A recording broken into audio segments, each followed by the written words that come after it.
Imagine waking up one morning, throwing on your school uniform, and hearing your mother whisper that you're leaving home, not for a day, not for a week, but for who knows how long. That was the reality for over 3 million children across Britain when World War II began.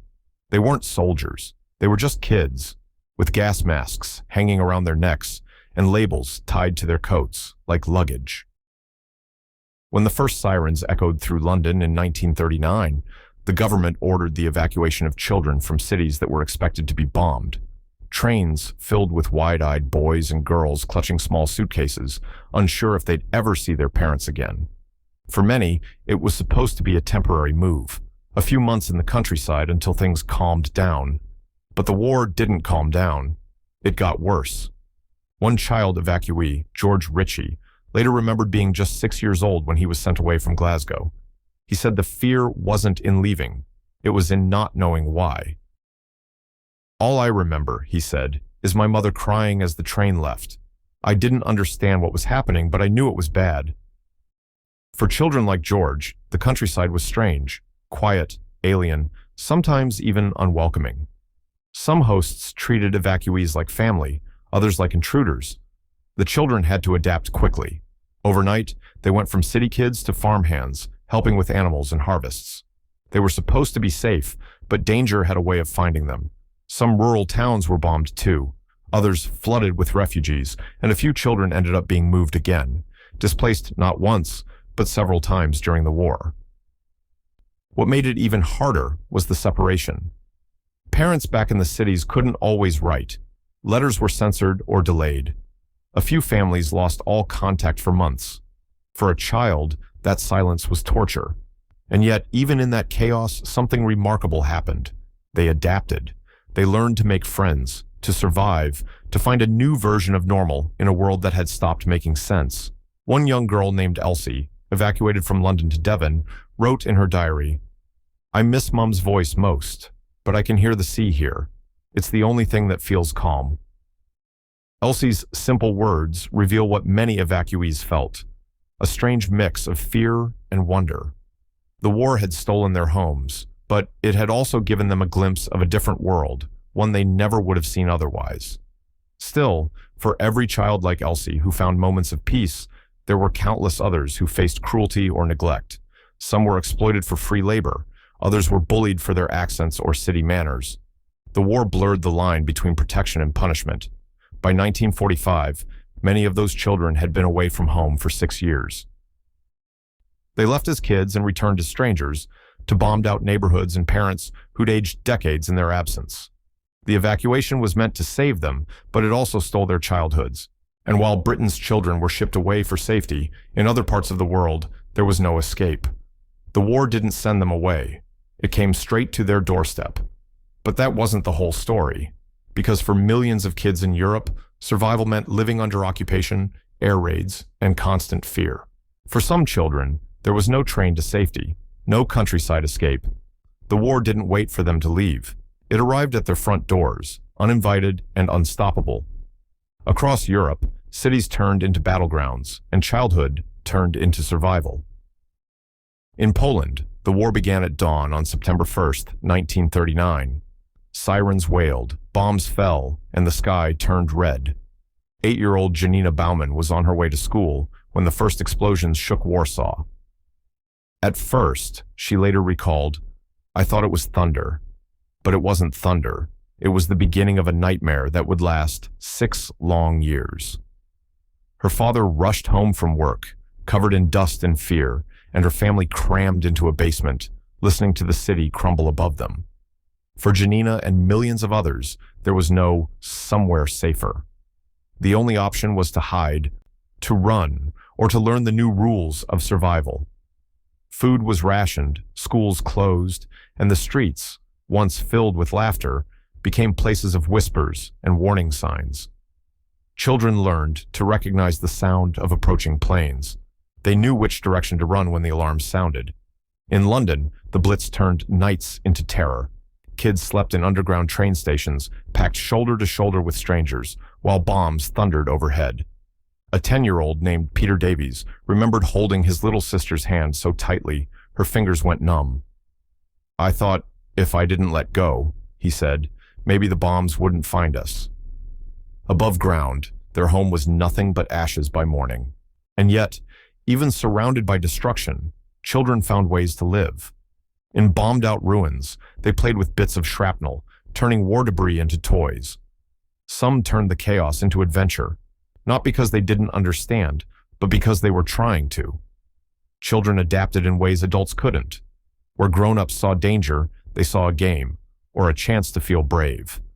But innocence never lasted long. In France, the Netherlands, and across occupied Europe, Nazi troops filled the streets. Families were split apart. Kids who once played outside were suddenly forced indoors, their laughter replaced by silence. A child's mistake, a laugh too loud, a look too curious, could draw deadly attention. In some towns, resistance fighters used young couriers because soldiers were less suspicious of children.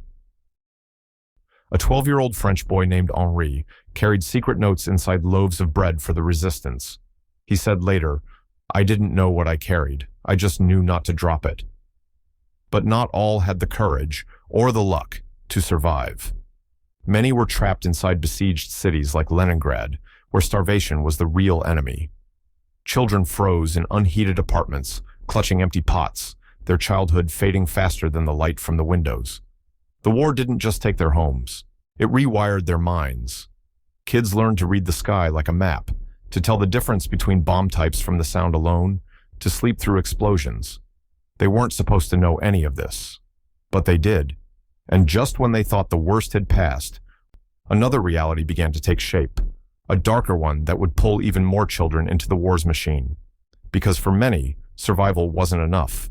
They were about to be forced to work, to fight, and to grow up faster than anyone ever should. When you think of war, you picture soldiers, uniforms, and front lines. But behind those lines were children, not just hiding or waiting, but working. The war machine didn't care about age. If you could lift a shovel, deliver a message, or load a box, you were old enough to serve. Across Europe, childhood was replaced by labor. In Germany, as the war dragged on, the regime created the Hitler Youth, a program that began as patriotism and ended as forced participation. Boys barely old enough to tie their shoes were drilled, disciplined, and told they were the future of the Reich. They marched through the streets with wooden rifles, shouting slogans they didn't understand. By the final years of the war, many of them were sent into real combat. Some were just 12 or 13 years old when they faced Allied tanks with little more than desperation and propaganda. Meanwhile, in the occupied territories, children were used in ways even darker.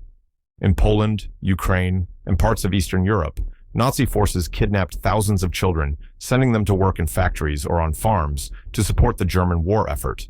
They became unpaid laborers, surviving on scraps, punished for slowing down. There was no school, no play, no freedom, just endless days of exhaustion. One survivor, Helena Birnbaum, recalled being forced to clean boots and scrub barracks at age 11. "We were told we were lucky to be alive," she said, "but it didn't feel like living." Her hands cracked and bled from cold water and chemicals, but stopping wasn't an option. Every day was about staying invisible enough to survive another sunrise. Even in Britain, far from the front, older teenagers were pulled into labor.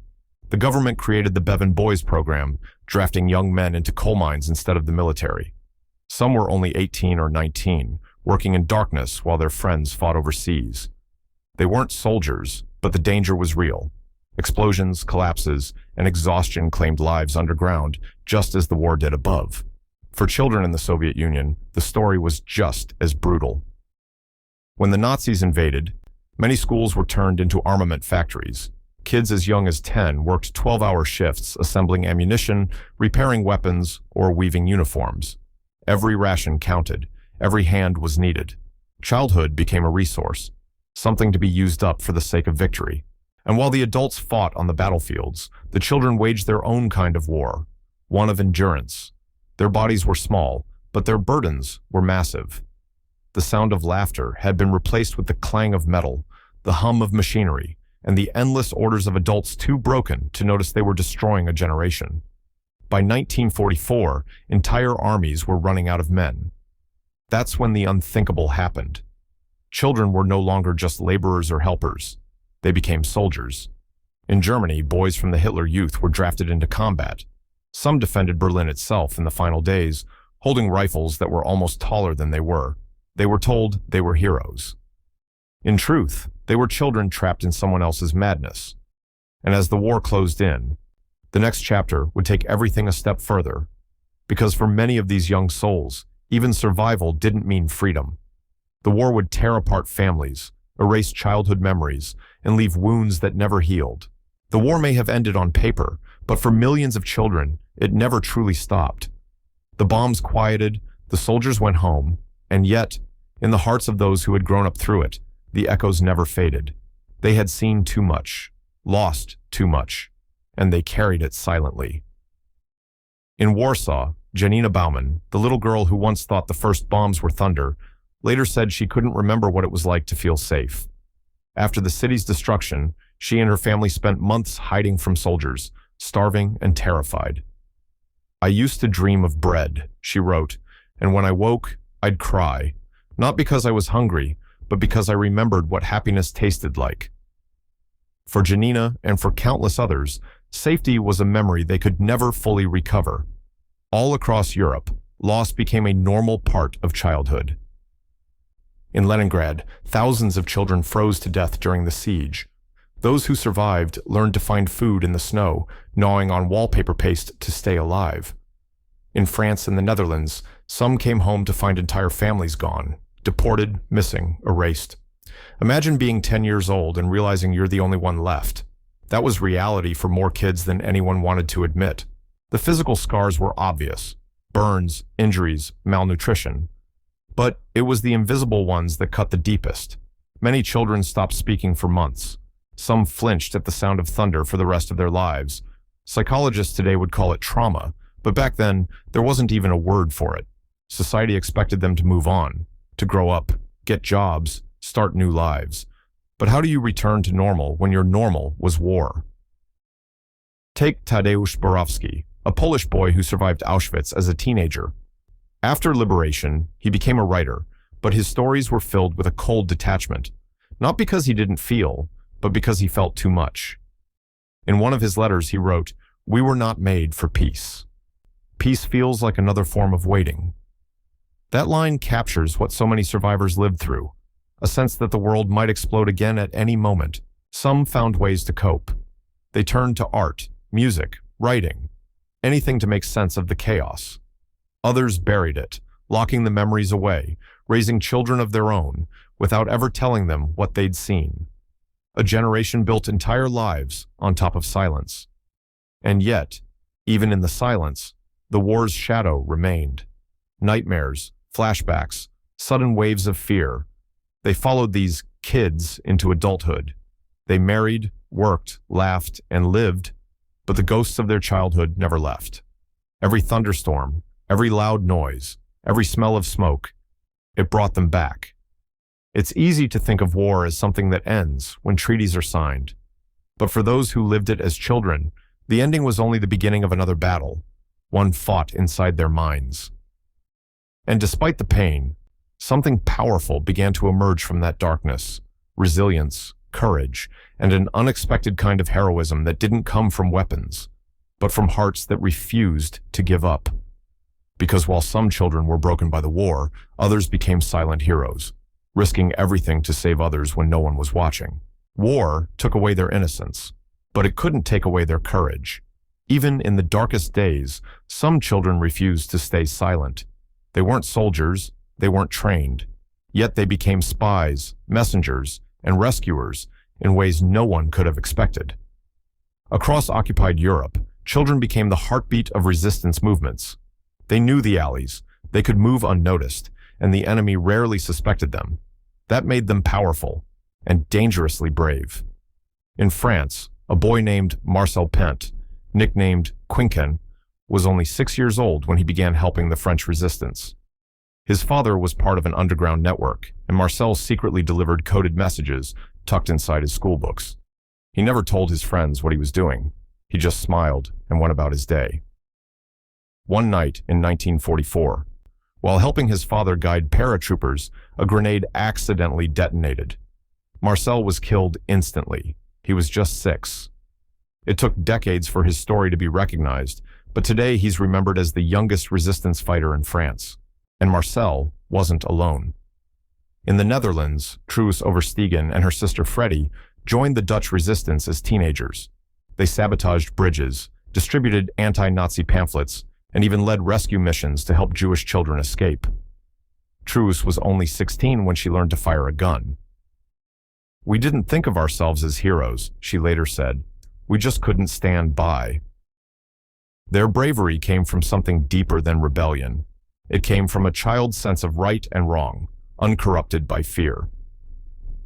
In Poland, the Home Army relied on thousands of young couriers, boys and girls who delivered intelligence, food, and sometimes weapons under the noses of Nazi patrols. A 12-year-old named Romek Strzałkowski was one of them. He carried notes in his shoes, knowing that discovery meant death. "I was scared every time," he said years later, "but fear became normal. You just kept walking." These stories might sound extraordinary, but they weren't rare. Every occupied country had its quiet heroes, children hiding families in basements, smuggling bread to prisoners, or warning neighbors before raids. Some were caught and punished, others were never found again, but every small act mattered. Even in concentration camps, there were glimmers of courage. Prisoners taught secret lessons to kids, passing down hope and history so that the truth wouldn't die. One survivor recalled learning to read from a woman who risked her life every night to whisper lessons by candlelight. She said knowledge was freedom, he remembered. So we learned, even when we were starving. Courage didn't always look like rebellion. Sometimes it was just sharing food, singing softly in the dark, or holding a younger child's hand through a nightmare. These moments, quiet, unseen, were acts of defiance in their own right. Because the greatest resistance wasn't always about fighting back. Sometimes it was about staying human in a world that had forgotten what humanity meant. But even for the bravest, not everyone could stay hidden forever. As the war raged on, countless children were forced to flee again, not just from bombs, but from the armies that hunted them. Their next journey wasn't about rebellion or survival. It was about escape, about leaving everything behind and hoping the world on the other side would be kinder. For some children, courage meant running, not because they wanted to, but because staying meant death. Across Europe, the war forced millions of kids to leave behind their homes, families, and even their names. They became refugees before they ever learned what the word meant. Between 1938 and 1940, a secret operation known as the Kindertransport began. After the violence of Kristallnacht, when Jewish homes and businesses were destroyed across Germany and Austria, Britain agreed to take in unaccompanied Jewish children. The trains were supposed to be their salvation. But for many, they also became their last memory of home. 9-year-old Eva Schloss was one of those children. She stood at a crowded station in Vienna, clutching her mother's hand, not realizing it might be the last time she'd ever see her father. The platform was chaos. Parents crying, soldiers shouting, trains whistling. When the train pulled away, Eva watched her parents disappear through the window. She said later, "We were told we were lucky, but it didn't feel like luck. It felt like loss." Over 10,000 children were rescued through the Kindertransport. They arrived in Britain with nothing but a name tag and a small suitcase. Some were taken in by kind families who helped them start anew. Others faced suspicion, loneliness, and homesickness that no child should ever have to bear. Every letter from home became a lifeline. Every silence, a heartbreak. Not all journeys were so organized. In Eastern Europe, thousands of children fled on foot, hiding in forests, crossing borders at night, moving from one village to another to escape invading armies. Roman Halter, a 12-year-old from Poland, walked hundreds of miles to avoid capture. "We lived on potatoes, snow, and fear," he said. "I forgot what safety felt like." For others, escape meant exile to strange lands. Some were sent to Siberia, others smuggled into Switzerland, Sweden, or Palestine. Families were torn apart in every direction. Brothers and sisters separated, sometimes never reunited.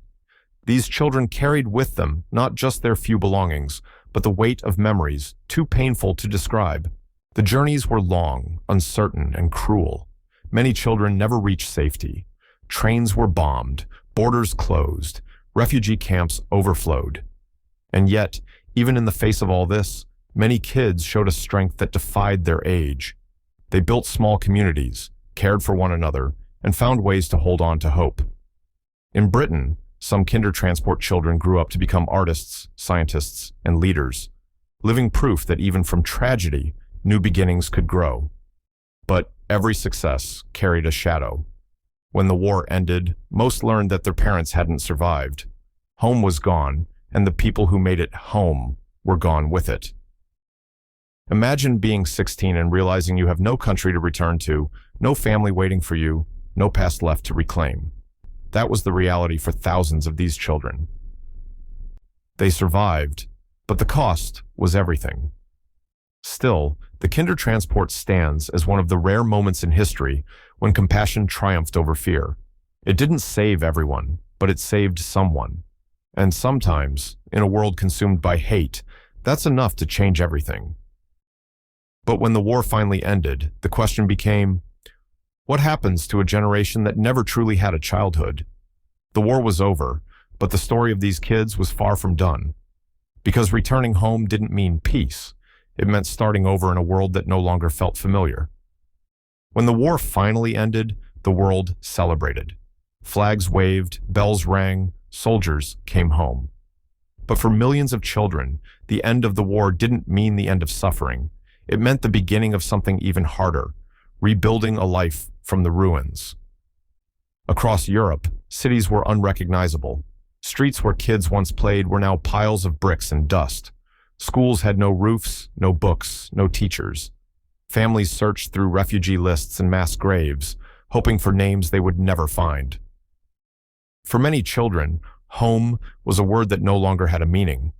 In Germany, Wolfgang W.E. Samuel was just 10 years old when his city was bombed. He remembered walking through the ruins of Berlin, seeing nothing but ashes and silence. "We were the defeated," he wrote later. "We didn't understand politics or blame. We just wanted food." For kids like Wolfgang, survival didn't end with the war. It simply changed shape. Hunger became the new enemy. In countries like Poland, France, and the Soviet Union, the damage was deeper than destroyed buildings. It was inside people. Children who had lost everything, parents, homes, even their names, now had to learn how to live again. Orphanages overflowed. Aid groups tried to reunite families. But how do you find a mother who was deported, or a father who vanished on the front? Some never did. For the Kindertransport survivors who remained in Britain, peace brought a cruel truth. Many of their parents had been murdered in the camps. The joy of survival turned into grief. One survivor, Sir Nicholas Winton, who had helped organize the rescue of hundreds of children, later said, "We saved their lives, but we couldn't save their families." The children grew up with gratitude and guilt tangled together, thankful to be alive, but haunted by those who weren't. And then there were the displaced kids, the DPs, as the Allies called them. Children wandered across Europe, searching for anyone who remembered their names. Some were adopted by strangers. Others were sent to new countries with new languages, trying to build futures without pasts. But even in the wreckage, something extraordinary began to grow: resilience. These children, hardened by war but still filled with life, rebuilt what adults had destroyed. They studied in half-bombed classrooms, played among ruins, and dreamed about peace. Real peace. Some grew up to lead movements for human rights, science, and education. They became the generation that swore, never again. Still, the scars remained. For many, nightmares were a lifelong companion. The sound of a plane overhead could freeze them in fear. Some never spoke about their past, not because they forgot, but because remembering hurt too much. The world called it post-war reconstruction. For these kids, it was post-childhood survival. They had missed their most formative years, the laughter, the innocence, the growing up. Now they were expected to rebuild the very world that had taken all of that from them. And as they stepped into adulthood, one question followed them everywhere. What kind of future could you build when your past was buried under rubble? But out of that rubble came stories of redemption, of lives rebuilt, families found, and hope that somehow refused to die. Because even after the war ended, the battle to live again was only just beginning. They were supposed to grow up with playgrounds, not air raid shelters. Their biggest fears should have been exams, not bombs. But when the war began, childhood as they knew it ended. And what came after wasn't innocence. It was endurance. Across every nation touched by World War II, there was a generation that never got the chance to just be kids. Some were forced to flee, others to fight, and many simply to survive. They saw things no one, let alone a child, should ever see. And yet, somehow, they carried on. They didn't have the luxury of collapsing. The world needed rebuilding, and they were the only ones left to do it. In the years that followed, those war children grew up quietly. They didn't talk much about what they'd seen. They learned to work, to raise families, to find laughter again, even if that laughter carried a shadow. They became the backbone of the post-war world, the teachers, doctors, engineers, and leaders who rebuilt broken cities and broken systems.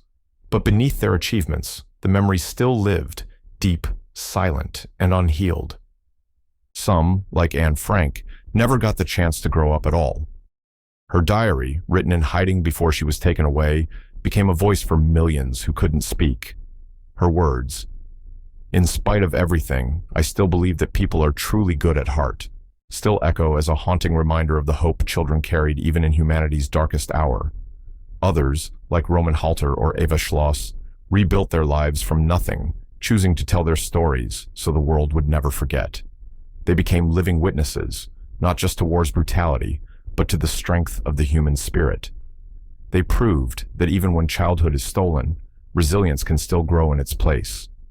But make no mistake, the cost was unimaginable. Behind every victory parade and history textbook were kids who never got their parents back, who forgot what peace felt like, who carried nightmares into adulthood. Their trauma didn't vanish when the war ended. It became part of who they were. Today, we remember them not just as victims, but as survivors, as the quiet generation that rebuilt the world after watching it burn. The generation that taught us what endurance really means. And maybe that's the hardest truth of all. They were just kids. Kids who should have been chasing dreams, not running from air raids. Kids who learned about loss before love, about death before life. So when we think about World War II, we often picture generals and battles. But the real story, the one that's too often forgotten, is the story of the children. The ones who grew up too fast, who carried the weight of a war they never started, and who, against all odds, refused to let that be the end of their story. Because even when the world turned to chaos, they kept living. And in doing so, they gave us a lesson that still matters today, that no matter how dark things become, hope, like childhood, can be lost. But it can also be found again. They were just kids until the war began.